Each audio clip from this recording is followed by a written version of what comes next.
we have Aubrey de Grey here today. Introducing him, he is the Chief Science Officer at SENS Foundation, and we're here to talk about longevity advocacy and action in preparation for Longevity Day, which is on October the 1st.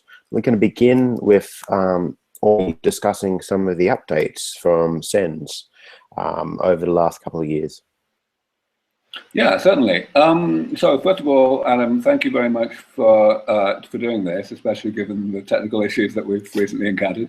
So yes, over the past 2 years, things have moved pretty fast, really. You know, when I think about questions like this, I'm always torn between whether I should be pleased or disappointed about the rate of progress, because there's always such a variation. But I guess I'm fairly pleased. 2 years ago, we had really only had one big success in the lab that had got to the point of an impressive proof of concept that people had historically thought we would never do. And that was in relation to our project working on atherosclerosis. In 2012, we published a very groundbreaking paper showing that by introducing a bacterial gene into human cells, we could protect them against the major toxin, the #1 toxin that drives the progression of atherosclerosis. But it was a bit of a one-off. We needed to be doing this across the board, and now we really are beginning to get there. So last year we had a similar level of success, perhaps even more impressive actually, with regard to a disease called senile systemic amyloidosis, which turns out to be the #1 killer of extremely old people, people over the age of 105, 110. A group that we funded were able to demonstrate that they could break down this stuff using a special type of antibody. And we've got a couple more things like that coming down. So we're getting more and more publications happening, which we're really happy about, because it's, of course, the gold standard of credibility and authenticity in science. In addition to that, we've made really great progress on the advocacy side. We have an education initiative that was started several years ago in a very small way, focused mainly on mentoring students and newcomers to the field to get involved by writing literature reviews and such like. That has burgeoned over the past few years really strongly, and the main activity of the education initiative now is internships. So we have 15 or 20 interns every summer who are placed, some of them in our own labs in Mountain View and others in university labs, including the ones that we fund year-round, of course. And this is a fantastic way to bring newcomers, especially youngsters, into the field, undergraduate level people typically, and to get them really, give them momentum, give them an understanding of what the field consists of and what they might do going forward in their future careers. We're very happy about that. The other outreach thing that's really gone well over the past couple of years is we've extended our conference series. Our conference series started back in 2003 in Cambridge, and we've had 6 of those conferences now. But in 2014, we, for the first time, ran a conference in California in the Bay Area, and it went extremely well. And we did a sequel of that conference just 1 month ago, again in the Bay Area. The difference between those conferences relative to the ones that we've done in Cambridge is that the California ones had a lot more variety in terms of their focus. Rather than being pretty much exclusively academic, like the Cambridge meetings, we have involved a large participation from industry and from other people like, regulatory experts, policymakers, as well, of course, as a large number of people from the general public. So it's been rather more heterogeneous and varied, and it's reached a larger audience.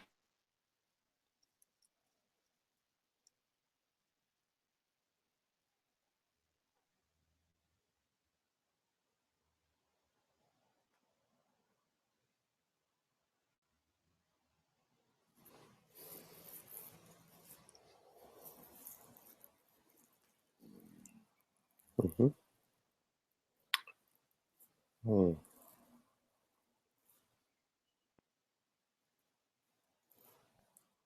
that very large companies like Google have started putting major money into anti-aging research, which of course legitimizes the whole concept in many people's eyes much more than I can possibly do just by standing up on stage or getting interviews like this and so on. And secondly, perhaps even more importantly, at the level of scientific research, other people are now starting to look at the SENS approach, the damage repair approach, and not only endorse it, but actually kind of reinvent it as if it was their own idea, which is kind of, you know what they say, imitation is the greatest form of flattery.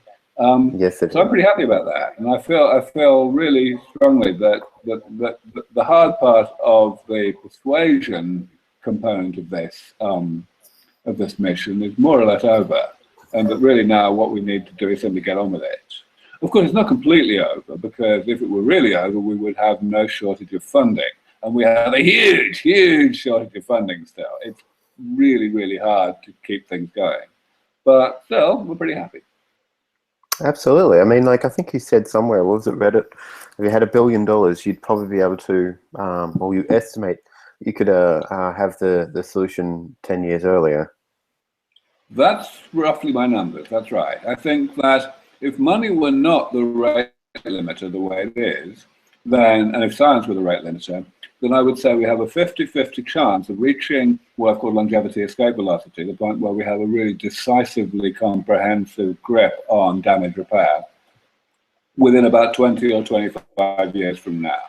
Whereas, if we continue to struggle, especially over the next 5 or 10 years in this early stage research that really needs to be done, then that's going so slowly that I think even though we would catch up later on, somewhat, nevertheless, we would still, in the end, lose about 10 years. I think my 50-50 guess would be in the region of 30 or 35 years rather than 20 or 25. Okay. So, well, I had a look on Holden Karnowski's blog, and he's over at Effective Altruism, or he's part of Effective Altruism, part of GiveWell, and has been blogging about science philanthropy. And this is focusing on areas that seem to be underpopulated, underfunded, and have the potential for high impact, but are a little bit difficult to measure the outcomes of dollar for dollar and unit for unit effort. So how do you prioritize where to funnel funds when there's a lot of uncertainty? Okay, so let me give a fairly wide-ranging answer to that question. The whole concept of effective altruism is, to my mind, extremely valuable. I'm a big supporter of that whole idea. I know a lot of the prominent people in it. Peter Singer, who is a very famous philosopher that has played a big part in this, also has become a bit of a fan of what we do, wrote an extremely positive article about that a couple of years ago. But there is quite a range of opinions within the effective altruism community with regard to how to prioritize things, how to actually determine whether long-term, high-risk, high-gain work is something that should be prioritized. And Holden is I would say, one of the more prominent members of the more conservative wing there. So GiveWell, the organization that Holden runs, has, as you say, paid a degree of lip service to the idea that there should be consideration of high-risk, high-gain work. But in practice, the only things that they actually recommend funding are the really low-risk, low-gain stuff. The mosquito nets in Africa and such like. And I've talked to Holden a bit about this myself directly, as well as having talked to other people, of course. And he is pretty firmly of the view that the uninvolved in research, in long-term research of the sort that he does, is not just large, it's just incalculably large. In other words, basically, you are always going to be overwhelmed by the over-optimism of the proponents of this or that long-term research. You're never going to be able to make what, after all, GiveWell and the effective altruism community try to do, which is actually make rational, quantitative decisions based on true calculations of estimated bang for the buck. Now, there are certainly plenty of other people in the effective altruism community who take the opposite view, who take the view that even if the proponents and the major leaders in fields like anti-aging research are way over-optimistic, still, chances are that it's the best place to put your money, because the advantage would be so astronomical if there were any success. So that debate is ongoing. And I certainly hope that over time, the effective altruism community in general will tend to gravitate to the more, to my end of the spectrum, so to speak, but it remains to be seen. Yes. Well, it does seem as though there is some interest in high impact futures or astronomical futures, but even if there isn't as much focus on that as what I would like, I still see it useful, because effective altruism does give at least some recognition to astronomical impacts. And a lot of the other existing charities may not be aware. A lot of people who are sort of donating to existing charities may not be aware, and I see effective altruism as a channel for them to become also aware of the high impact stuff as well. Well, that's right. I mean, the essential message of the effective altruism community is that charity should not be emotion driven. Now, of course, that's arguable. It may be that there is some genuine legitimacy to the idea that charity should be emotion driven, and that it's okay for people to give money to the causes that they actually care about viscerally, rather than doing some kind of, objective calculation. But at the same time, I think it's also fair to recognize that some subset of the philanthropic community, whether high net worth people or otherwise, are going to want to have some kind of, inherent confidence that the money they are giving is going to be spent efficiently. And that's, of course, what the effective altruism concept is all about. It's all about actually quantifying the bang for the buck.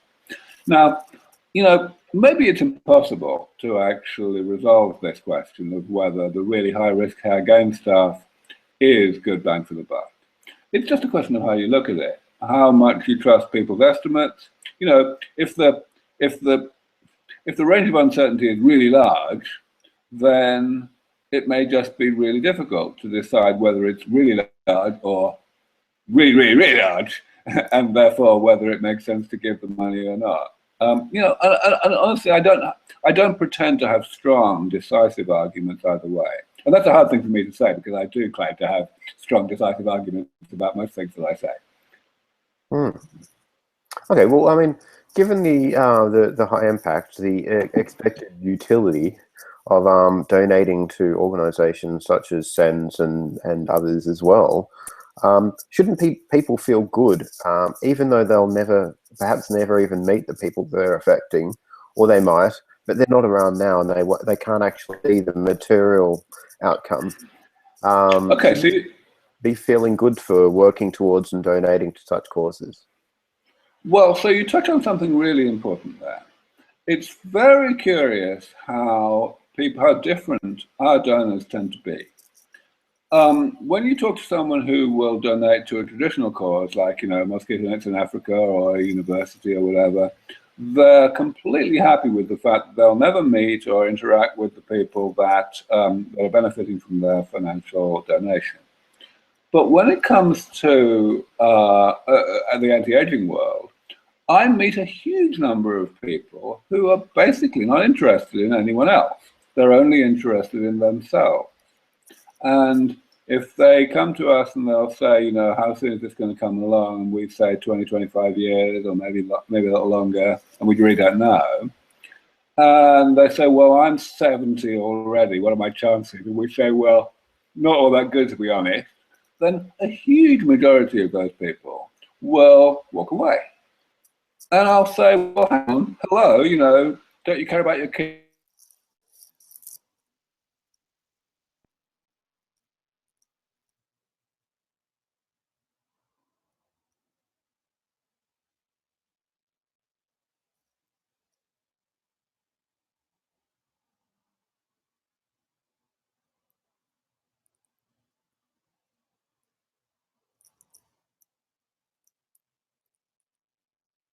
They're doing it because they know that people are going to, think highly of them for doing so. Whereas causes like the crusade against aging are still so controversial and so, ambitious that people have the opposite feeling. They have a concern that other people are going to think badly of them for donating to such a crazy cause. And therefore, their main motivation has to be selfish to outweigh that.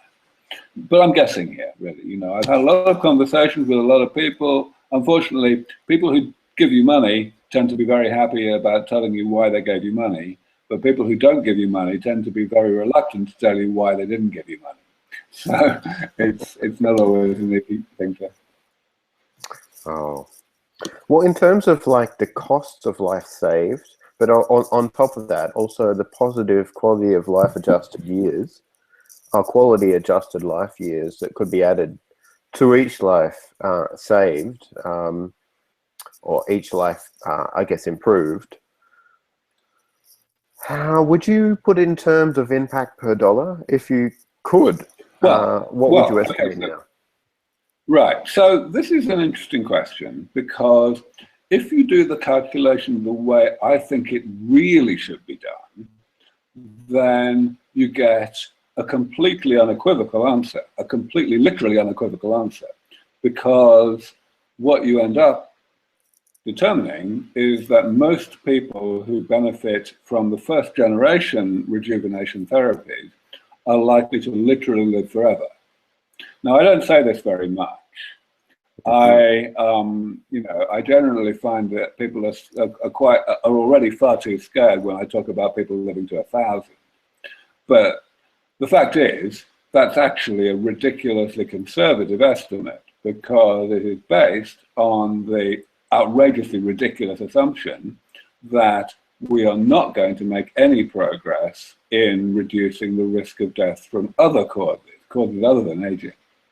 If you take into account the fact that we will make such progress, especially after we've made progress in aging and we start to care more about things like pandemics and being hit by a truck and so on, then it's a trivial calculation to figure out that actually the rate at which mortality rates will decline is easily enough to ensure that most people who live to 150 will live for millions or billions of years, because we'll just get really good at fixing things like asteroid impacts or nearby supernovae or anything like that easily fast enough. Of course we can't be certain, but if we're talking about 50% probabilities, it's a trivial calculation. But it's a calculation that scares the shit out of more or less everybody who is even slightly politically correct. So I don't talk about it very much. Which brings me to, there's a lot of people using the word immortality, and I don't know if it's actually provable to be immortal ever, but living for a very long time, I can certainly see that happening. But what I see is, because the word immortality has a lot of religious and pseudoscientific connotations, it might be sullying the message a little bit there, and I'm worried that people are just using it to get a bit of attention, whereas they could get attention elsewhere. I know there's a lot of my bias in that sort of talking point there, but I just wanted to hear your view. Yeah. Well, sure. So my view is identical to yours. I think that it is really damaging for people to use the word immortality to describe work to defeat aging. I think that we have enough trouble with the fact that journalists constantly use that word. The reason it's a problem is because it trivializes the subject. It blurs the boundary between education and entertainment. Everybody knows that literal immortality is something that is technologically unachievable, that it might be achievable through some kind of, religious supernatural means, for all we know, but it's certainly not achievable by us. So it's to talk in those terms is a kind of willful confusion. And of course, from the point of view of the media, that's no surprise that they would want to do that, because they know the public attitude to anti-aging research. They know that their readership and their audience is petrified of aging, and they don't want to get their hopes up, but yet they do want to be informed. So it makes sense for the media to actually deliberately blur that boundary and allow their audience to maintain some kind of emotional distance, if you like, from the topic, while still actually learning about it. But that emotional distance consists of essentially trivializing the work and getting people not to take it seriously enough to get involved, to get, to give money, or to send their kids to the right kind of research schools, or to advocate and write to their elected representatives and so on and so forth. So I actually, I was pretty naive about this when I began. I thought, it's okay to be talking about radical longevity, radically extended lifespans, because ultimately, if one doesn't talk about it, one is dodging questions. I was only giving straight answers to straight questions from the beginning. But as time has gone on, I've recognized that people are so biased against this, they have such powerful knee-jerk reactions, that I have to be different. I have to actually emphasize aggressively all the time that I don't work on immortality. And in particular, I go further. I say I don't even work on longevity. Now, I'm not actually lying there at all. It's the truth. I don't work on longevity. I work on health. And the longevity component of all of this is purely a side effect. Because we're not going to keep people alive in a bad state of health. We're going to keep them alive as a side effect of keeping them healthy. But the point is, I didn't understand at the beginning how terribly easy it is, how terribly prone people are to misunderstand that. So now I just go in really hard every time, at the beginning of interviews typically, and at the beginning of my talk, saying, listen, boys and girls, I do not work on longevity. Mm-hmm. And especially immortality. So what happens when people use your do an interview and then title it, "This man's trying to achieve immortality," or or something like that, or put you in some sort of article about immortality, or put a film about immortality, or put you on the side of a bus about immortality, or something like that? So yeah, I mean, you're right. It's really hard. It's a big dilemma. The question is, should we go with the maxim that all publicity is good publicity, or should we try to take a hard line and only let people say what we would say ourselves? And we try to find a kind of middle ground between the two. We know that we need publicity in order to get the word out, and yet we try our best to avoid getting media exposure that is at the really low end of the spectrum.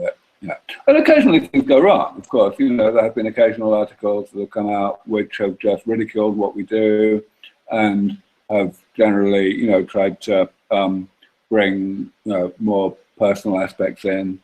But by and large, I think we've judged it pretty well. I don't think we get too much of that, and we certainly are very positive publicity. So, it's the same kind of media dilemma that pretty much any public figure always has. It's just that we have it in this particular space.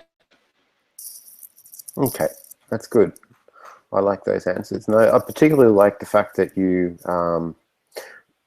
notice that a lot of aspects of media are really about trying to keep people emotionally attached, or have emotional reactions to things, because that's what really fuels most of the industry there.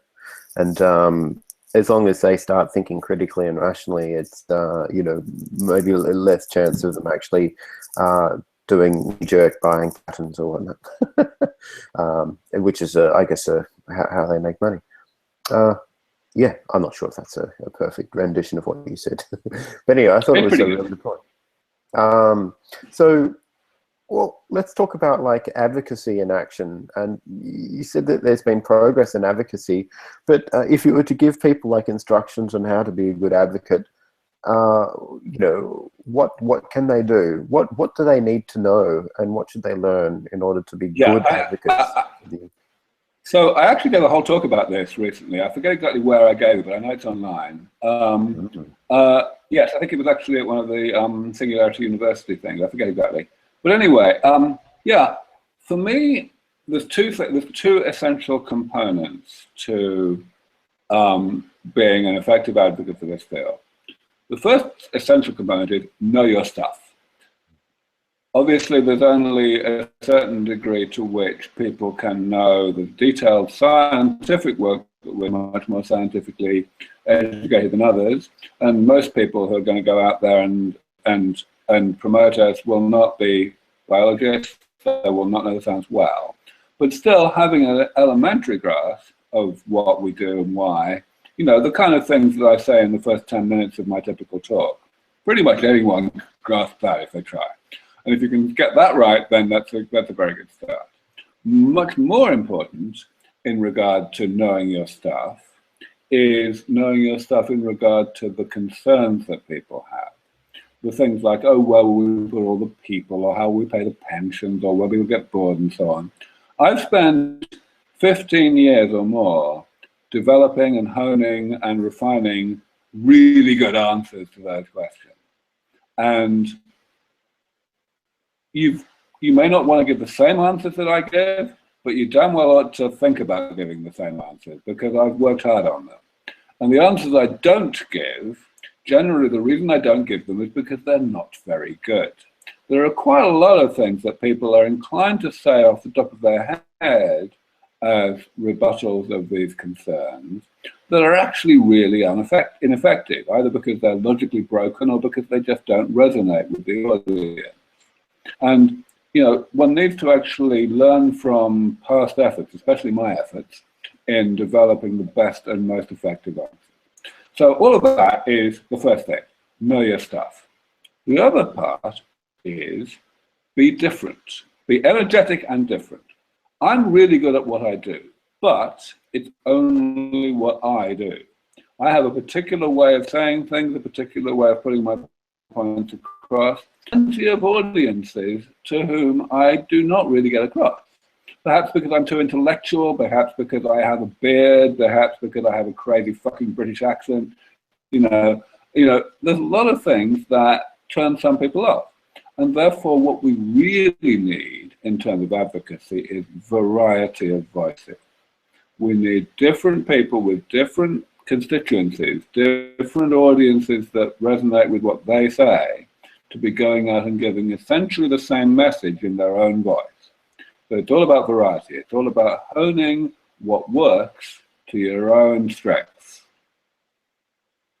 I guess taking it in approaching variety and doing something new and interesting, I guess also take into account the points that you brought up before about you know, not trying to use words which have a lot of association with pseudoscience or religiosity or emotional attachment. Yeah, is totally. What I get totally. from that too. Yeah. And of course, it's all a community thing. So, for example, I've always felt that it would be really great to have people from religious communities, from the evangelical community, for example, from different religious communities, to get involved within their own community talking about this. Oh, yes. Yeah. Most people think that, most people's immediate reaction is that religious communities would be actually really tough people to talk to about any of this, because they would feel that this is playing God, you know, it's messing with nature and so on. I've actually not found that. I have found that the fact that religious people have an actual text to fall back on, you know, as their touchstone, is really helpful, because you can start from that text yourself as a basis for discussion, and say, well, actually, what this text tells you is the opposite of what you thought it told you. And so I would love to have more people who come from religious communities actually do that, actually get involved. But of course, it's all very well for me, from outside of those communities, to be making those arguments, making them nice and logically and everything. It's much more powerful if someone who is from that same community comes and does that. Yeah, well, I've spoken to a few people from the Mormon Transhumanists Association, and they, I guess they're very smart and very rational, and not representative of the average Mormon, though, because I've known a few Mormons in the past too, who wouldn't be. So it's interesting that the type of people who are engaged in discussing SENS and other causes related to futurology aren't the average religious person. But I do believe it is worth getting religious people involved somehow. A lot of them have a lot of money, for instance, and if they're going to spend money on high impact areas, why not, spend something that does, as you say, resonate quite well with scripture. And let me actually follow up a little bit on that, because one thing we've got to recognize is we don't have to bring most people on board at this point. If we can increase the proportion of people who really get this message and want to do something about it by, from its current level of like 1 in 10,000 people to like 1 in 1,000 people, that would be quite enough, to be perfectly honest. That would really actually make all the difference. In the Mormon community, this kind of thing has actually already happened. I mean, as you say, the Mormon Transhumanist Association represents probably only a rather small minority of Mormons, but still, it has done enough to bring in real money. I'm not sure if you're aware of this, but there's a guy named Brian Johnson, who is a lifelong Mormon and who has a childhood friend who was actually running the Mormon Transhumanist Association a few years ago. Brian was lucky enough to, well, perhaps skilled enough to start a company that he was able to sell to eBay for nearly $1 billion a year or two ago. And he has used a lot of that money to create an investment fund into a variety of long-term technologies, including longevity. He is, at this point, as far as I know, exclusively focusing on investment rather than philanthropy, but that may change. And in particular, on the investment side, one thing that he's put a lot of money into is Human Longevity Inc., Peter Diamandis and Craig Venter's company that, of course, is in this space. So these things are happening. That's fantastic. That's really good news. So, well, let's just say people are relatively agnostic about what they want to do or what they can do, and are looking for more obvious high impact paths to take or steps to take.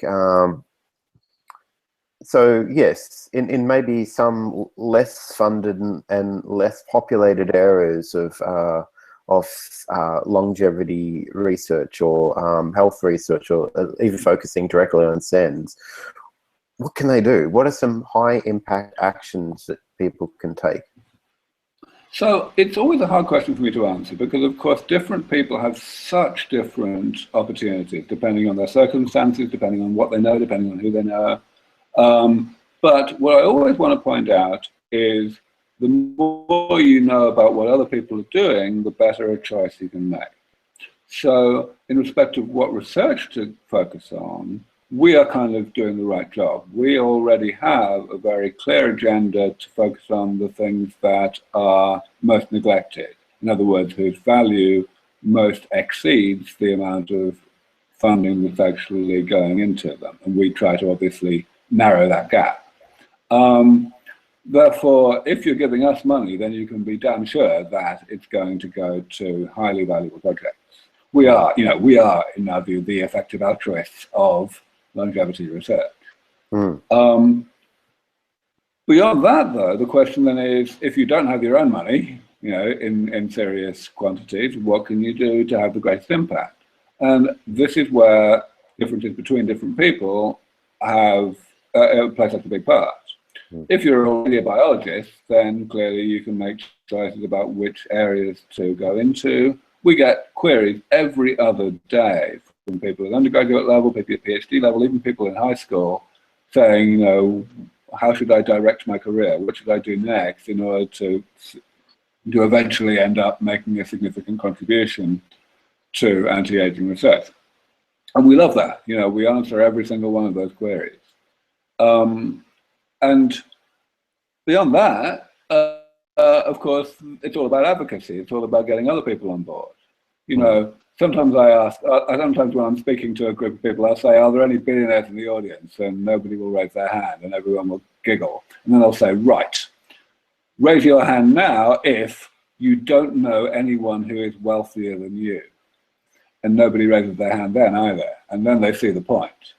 It's all trickle up, right? You know, if you can give us money, that's great. But you probably have a friend who can give us more money than you can.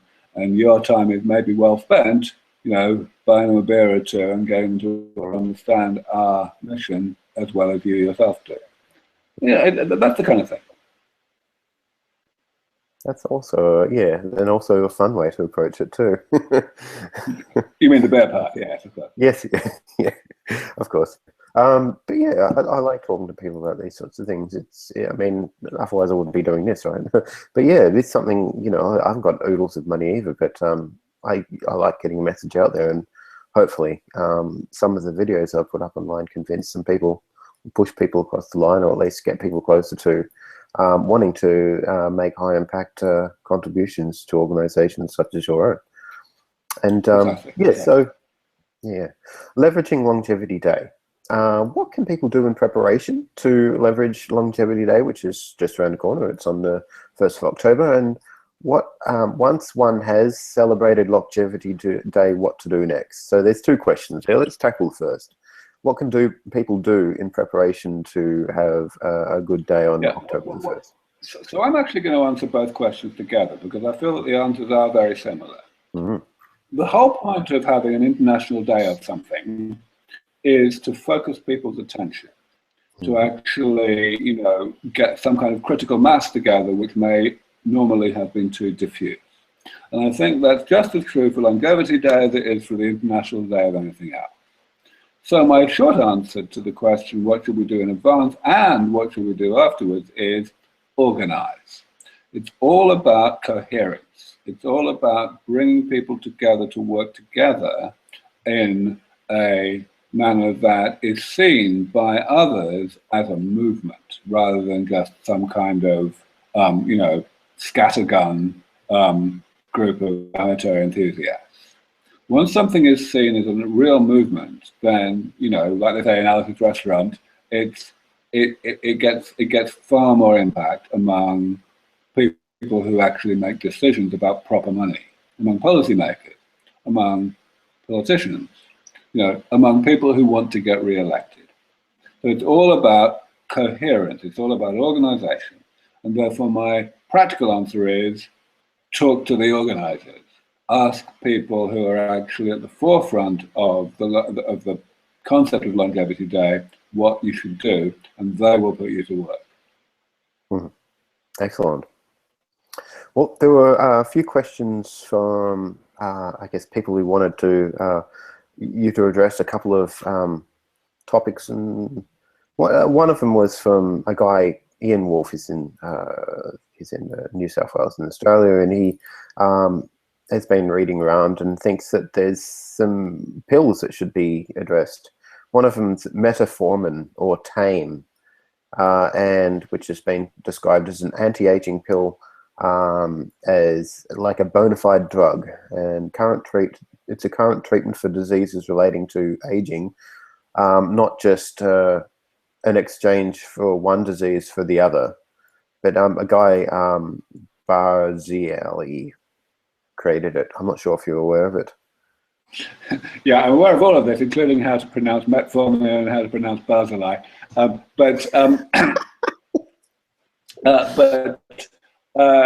main thing is that, yeah, it's an interesting drug. It's been around a long time. There's been quite a lot of studies done on it. It seems to invoke a lot of the same metabolic pathways that are invoked by calorie restriction, which is, of course, a well-known, very established way of extending longevity in rodents, especially, and in other short-lived organisms. Mm-hmm. Unfortunately, that's probably more or less all it does.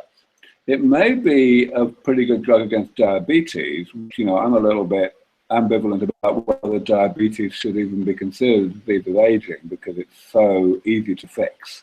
But the main thing about metformin is that it seems to be a CR mimetic. It seems to be to be activating the same pathways that are activated by CR. And the reason that means I'm not very interested in it is very simple. The reason is that CR itself doesn't actually work very well on long-lived organisms like monkeys, for example. And there's every reason to believe that it will work even less well on humans than it does on monkeys. So to be perfectly honest, it's all very well. You might, if you're lucky and you take metformin half your life, you might get a year of additional health, and that's a great deal better than nothing. But still, it's not exactly a solution. So I don't object to metformin. I'm happy with studies on it. I'm reasonably happy that people out there are making waves about it, because at least it means that they are talking about doing something about aging rather than just talking about understanding aging, which is what people like Near would have been saying 5 years ago. But still, it's not the whole story. Sure. What about nicotinamide or NAD? What is it? NAD plus, NAD plus? So all that area is what, exactly. All that area is what made David Sinclair famous, and even before him started to make Lenny Guarente famous. This is really, I have exactly the same answer, because these things, again, are in one way or another ways to stimulate the same pathways that are stimulated by calorie restriction. And therefore, we have absolutely no reason to expect that they would have any greater an effect on postponing ill health in humans than calorie restriction itself does, which is very little indeed. Another question that was asked is, are there any issues that we should be lobbying the government about there? Well, okay, so here's the thing about lobbying the government. Ultimately, when you say anything to the government, the way they're going to be listening to what you say is always the same. They are extremely predictable people. Politicians got that way because they wanted to get elected. They wanted to get elected.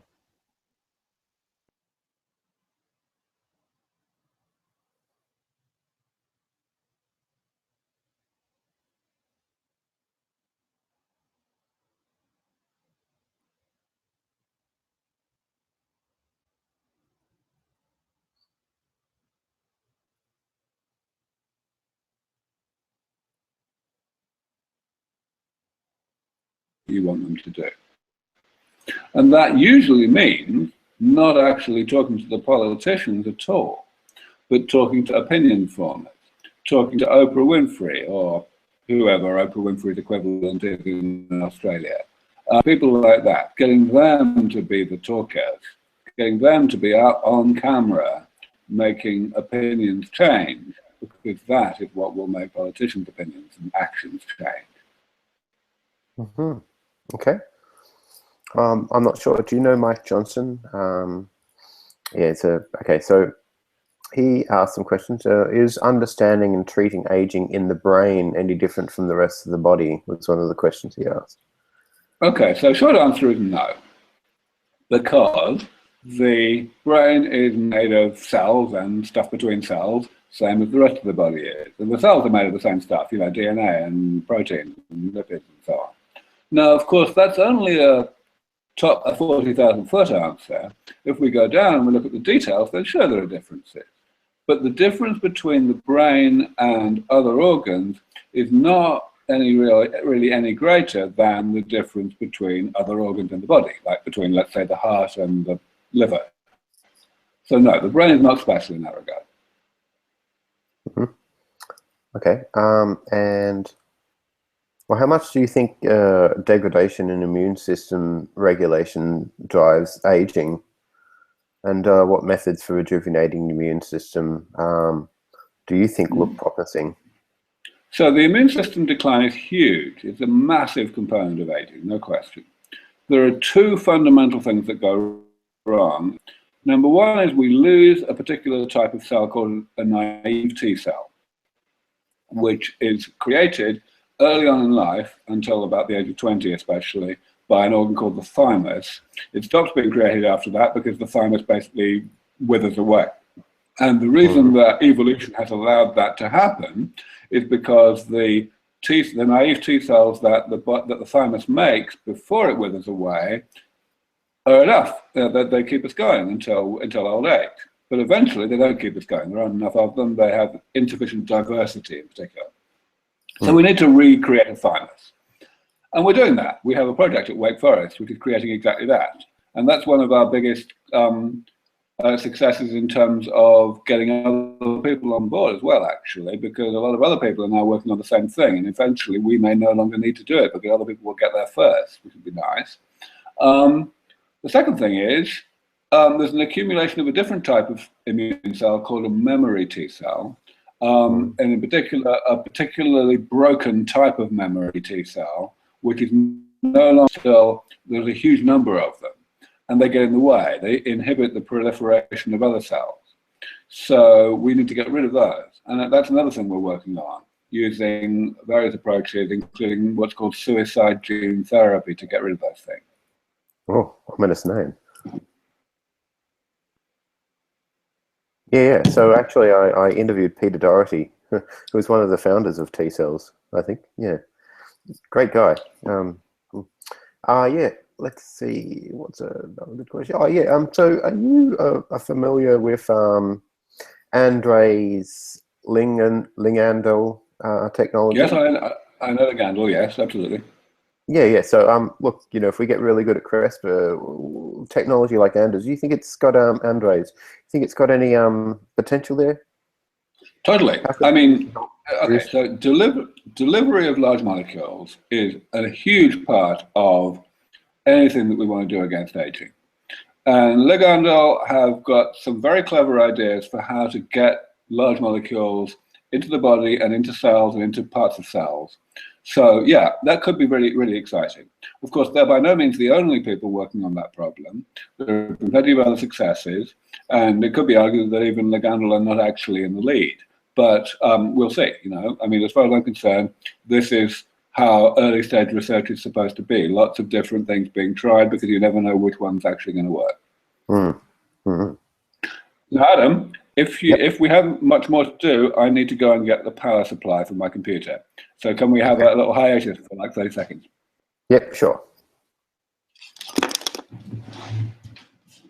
Okay, so while Aubrey's gone to get a power supply, yes, just a reminder that our Longevity Day is on the 1st of October every year.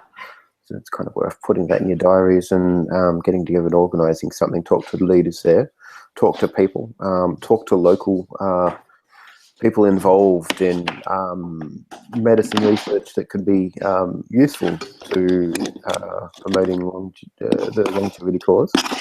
So yeah, 1st of October, everyone. Put that in your diary. Okay, rock and roll. Yeah, we're rock and roll.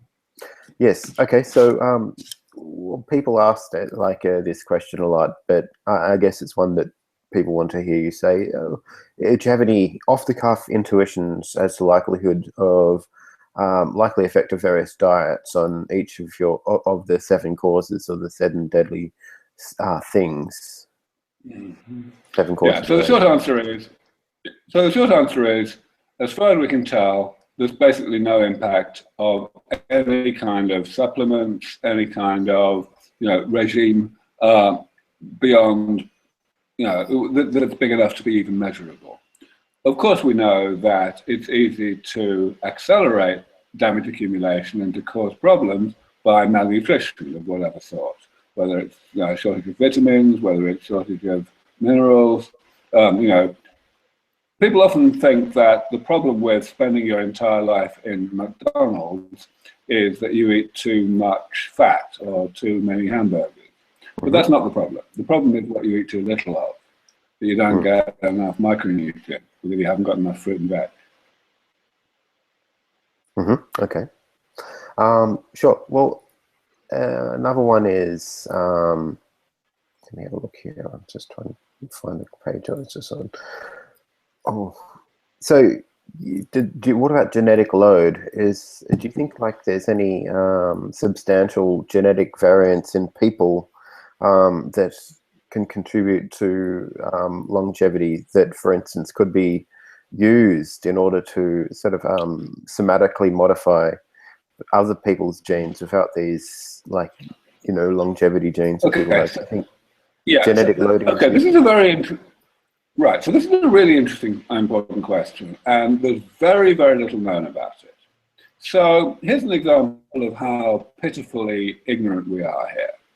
It's well known that there's one particular gene called apolipoprotein E, which exists in 3 different forms in the human population.